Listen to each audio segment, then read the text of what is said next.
Hello there. This is Luis Almeida, the teacher and student of the ideas of Spinoza and the teachings of Gurdjieff. I want to emphasize today the idea of personality and the ego nature, which Gurdjieff explains in the book called In Search of the Miraculous. Actually, Ouspensky was a great student. He recorded everything that Gurdjieff communicated. And that's the book I focus on, In Search of the Miraculous. You can get it online. It's very inexpensive, probably $1 or $2. It's used. And on Amazon.com. And you can go directly onto my website and click on the link, take you there directly. But what is he talking about? That the ego nature is the source of growth. I want to emphasize that again. The personality ego is the source or material for growth. And what is growth? I'm going to read in my teacher's book called How to Solve Life's Problems, using the ideas of Gurdjieff and Spinoza. The chapter is chapter 29. Some of you may have this book. And let's go to chapter 29 on page 58. To live from within. So the ego nature doesn't know, I have any idea what the within is. What is within you? What is within myself? Well, there's two parts of human nature. The automatic robotic state and the active awake intelligence state. So when Gurdjieff talks about that which is not our own, which is a personality and ego nature, that is developed beginning from infancy. Your environment that you grew up in was your source of information. That is your knowledge of how to live and exist. You're not really living, but you're existing the best you can. And some of you are doing quite well. Some of you are wealthy, and some of you are poor. And many of us are kind of in the middle. That's good. Wherever you are is where you are. But the knowledge that we acquire since infancy explains to us who you are. So we believe that we are this ego personality nature. And so we go about life and wondering, is there something else? Some of you have an intuition. Now, some of it is really strong, and many of you have intuition, but it's rather very weak. What helped me develop these ideas and come to more clarity and understanding of Gurdjieff and Spinoza. Now, I've been doing this for over 50 years. I met my teacher at the age of 30 in 1970. So here we are in April 8th, 2024. So you do the math. Now, so Gurdjieff explained that all the information about who we are is given to us by our parents, our teachers, our friends, our siblings, our neighbors. Now, in reality, so we live in this ego personality nature. Our ego personality nature, as Gurdjieff would say, is not really our own. So what is our own? And that's where my teacher talks about to live within. To learn about another part of our nature is to discover the within. What is within? I'm touching my body, but actually it's the mind and the body in union. So the mind is not the brain. The brain is a storehouse of information. The mind is a non-tangible thing. It's an idea thing. So whatever goes on in the body, the mind has an idea of that thing. It's called a change in the body. An emotion is an idea in the mind that tells us there's a change in the body. I'll give you an example. Say you're going for a new job. You just graduated from college and you're looking for a new job, maybe say in the entertainment field, or You want to go. You're a bookkeeper. You got your license, your degree, and your CPA, and so you go to your job, and the individual begins to question and ask questions, and you felt uncomfortable, and you go walk away from that interview, and you feel sad or say pain.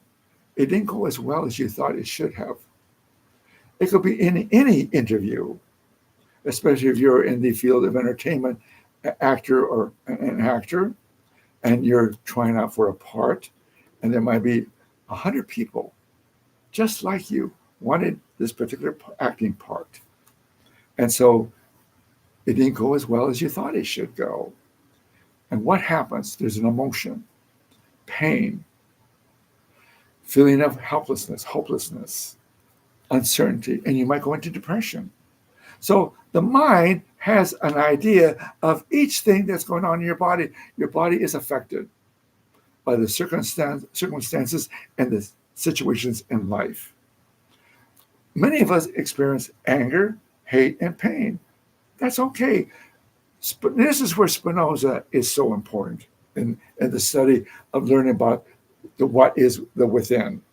Spinoza says when we come to an idea of what is going on in the body, then we begin to free ourselves from the emotions. To understand anger, to understand envy, to understand jealousy, to understand hate, or understand love. To understand is a mind thinking thing, and that can only happen from within. But we have to discover what is this within. Now here we go with this chapter 29, to live from within. Either we live by the authority that arises from our deeper intelligence. Look at it, my teacher's talking about it, a deeper intelligence. Do you realize that you have a deeper intelligence that's different from your ego intellect? Some of you have a high IQ. School was easy. College was easy. Why? Because you had ability to memorize. You might become an attorney, a doctor, or a scientist, a programmer. But you never understand the idea of what is within you. Because you'll find you might be similar to Elon Musk or Bill Gates, or you might be a John Travolta, success, or anyone. Highly successful individual, but something is missing. It's missing. Something is missing. What is missing? Learning about your true intelligence that's within you, within myself. When I met my teacher, he talked about Gurdjieff, the idea of becoming a master of oneself, a master of one's emotions. And that could only happen from the intelligence that's within you, within me. So let's go on. Either we live by the authority that arises from our deeper intelligence. Look at that. Even that one sentence, the intelligence has the authority. When you are in your intelligence, you have authority. It develops, but it's not instant, it's a process. What do you mean by authority? You're not dependent on people's opinion of you. You're beginning to have a deeper sense of self, an I consciousness, as Gurdjieff would say, I, the steward, or the I consciousness. We must have this I consciousness, and that can be developed. This I consciousness is directly related to the awakened state, the true intelligence. The I is a true intelligence. The ego has an intellect, a great memory. Like I said, you might be very successful or hope to be successful. So what everybody is striving for is fame, riches, and the pleasures of life. That's okay. But if that is a priority and you're neglecting the within, your life is going to be a world of misery. Elon Musk, in spite of all his success, is not a happy man. Bill Gates, with all that money, is not a happy man. And even if you talk about Robin Williams, highly successful. He committed suicide. Why? Because he didn't like the idea that his body was degenerating and he would look terrible.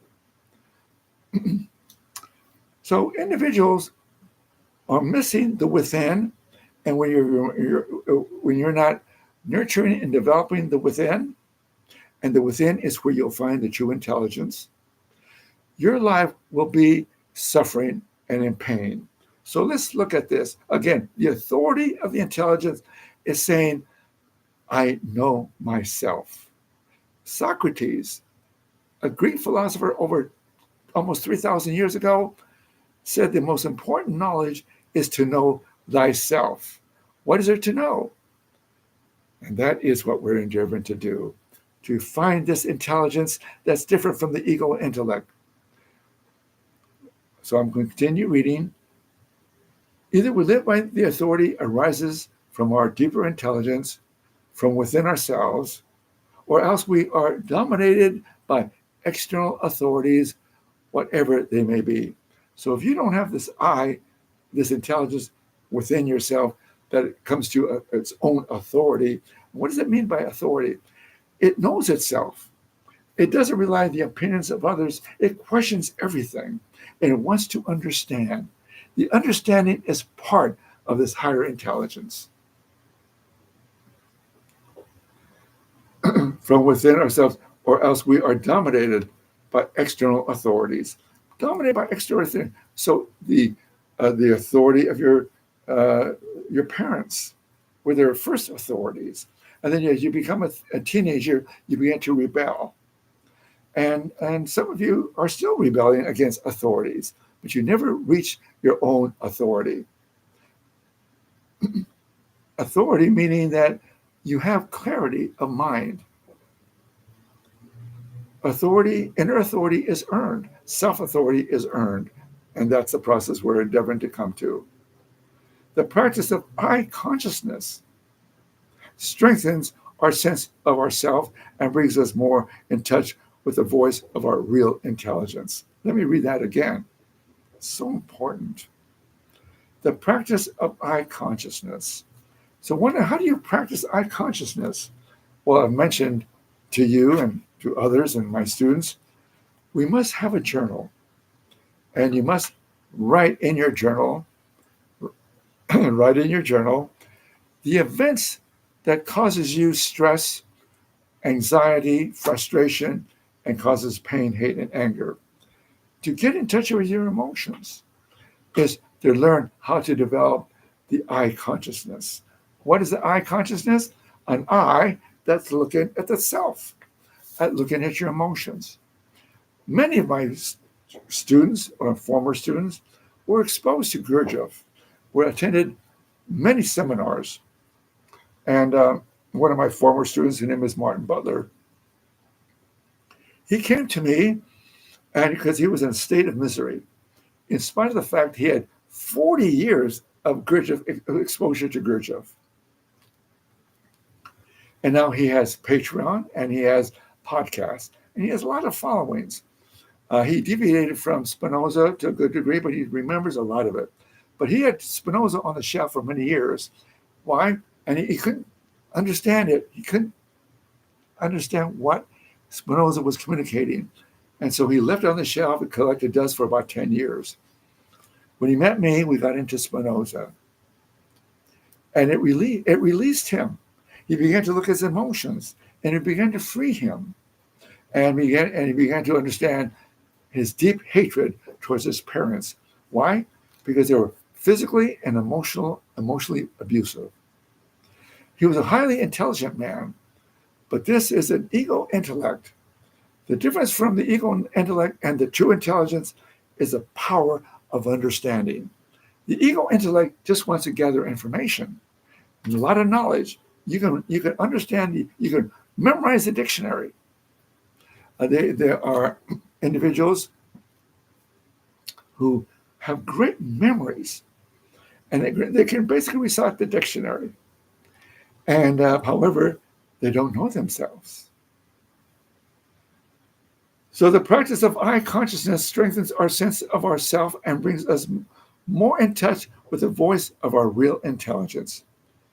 The voice of your real intelligence, the high consciousness through the study of self, through understanding your emotions, will give you this higher level of awareness. Everybody has a certain level of consciousness, but the first level, the lowest level, is consciousness from hearsay information and experiences. That is a level of life existence. A majority of people live in that life, and that's why man will always suffer. People blame God for the suffering of man, but no, it's man's confusions. Man also believes he has free will. And Gurdjieff talks about this and in Search of the Miraculous on page, I believe it's on page 161 through 163. I believe that's the pages. Let me take a look. Was it 160? Oh, it's just 61. It is. No. It's on 60. Take it back. 65 through 67 in Search of the Miraculous. Gurdjieff talks about there's a great difference between knowledge and being, and then he talks about what being is, what the being of man is.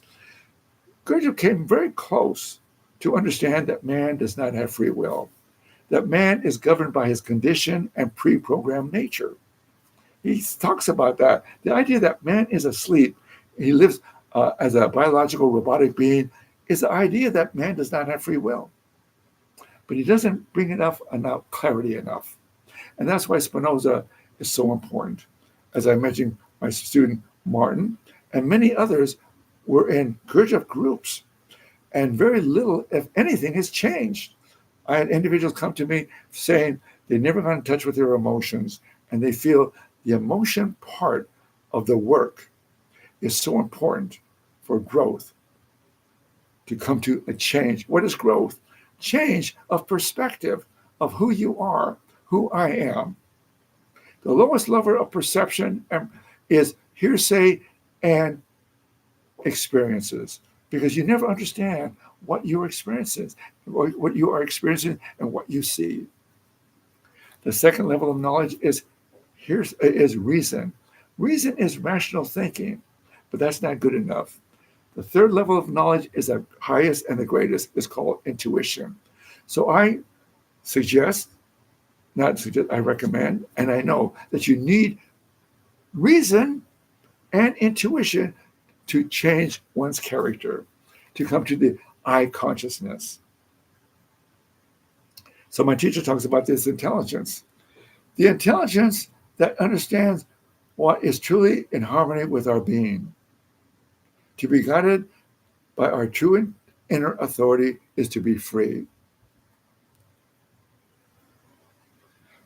My teacher quoted one of his teacher was Dr. Kettner. And Dr. Kettner wrote many poems, and this is one of them. Dr. Kettner had stated in verse, "Live from within. From without dwell never.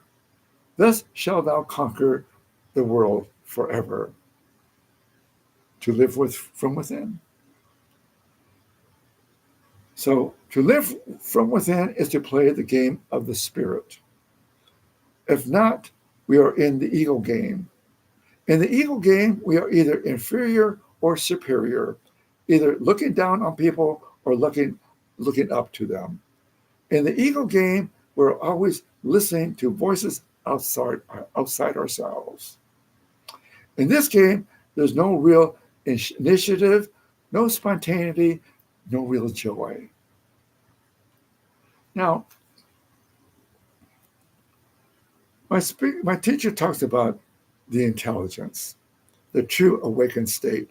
It's different from the ego intellect. Again, to reach this intelligence, it's within you. You must access it, how to reach for it.